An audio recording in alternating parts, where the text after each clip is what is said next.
Marbs here, and welcome back to Retro Marbs. This time around on Retro Marbs, we have the Namco Atari Collection for the Atari 7800. Now, this features 3 Atari reissues and the Pac-Man double feature in the standard edition. Now, Galaga, DigDug, and Xevious are all reissues of the original Atari 7800 games, while Pac-Man was developed specifically as an enhanced version of Pac-Man Plus for this reissue. So let's take a look at all 4 of these games and see what they look like on the Atari 7800 Plus. The port of DigDug for the Atari 7800 was developed by GCC between 1983 and 1984 alongside the hardware for the Atari 7800 Pro system. It was designed to be one of the flagship titles demonstrating the console's Maria graphics chip's ability to allow for near-perfect arcade experiences compared to earlier 2600 and 5200 versions. DigDug finally arrived on May 15, 1986 as one of the official launch titles for the Atari 7800 Pro system in North America. Repackaged with an updated full-color manual and cross-compatibility with the original hardware, this reissue of the original 7800 cartridge includes blue sky rather than black, and more detailed character sprites and smoother scrolling closer to the original arcade cabinet. Like DigDug, the port of Galaga was developed by GCC between 1983 and 1984 alongside the hardware for the Atari 7800 Pro system. And like DigDug, it was designed to be one of the flagship titles for the Atari 7800 at launch. The Atari 7800 version is highly regarded for its faithful recreation of arcade gameplay, including the dual fighter mechanic and its distinct enemy swooping patterns.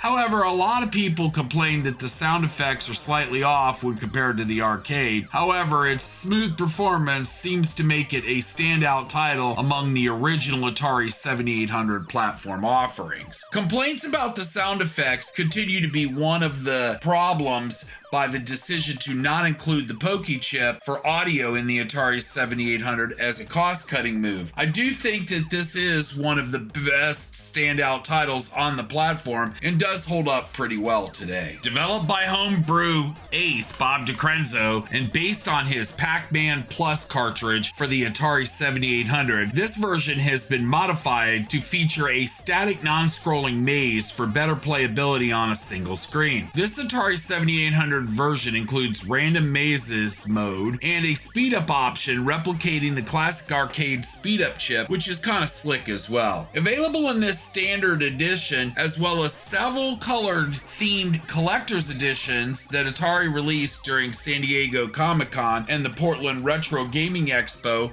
that were limited to 1,000 copies each. It is a welcomed collaboration between Atari and Namco, and there really was no better way to officially welcome a new Atari 7800 Pac-Man game to the console than this double feature edition. And you can reset the dip switches and play the 2600 version if you really have to. Known for its ability to display large numbers of objects on the 7800 with minimal flicker and slowdown, Xevious was an obvious choice for a port from the original arcade game to the Atari 7800. It actually was the first scrolling shooter on the platform, with the goal, as with other 7800 Namco titles, to provide the closest possible arcade game experience. The game has an interesting ability to use both the CX40 joystick and the Proline joystick. The difference being the Proline joystick separated the zapper and the blaster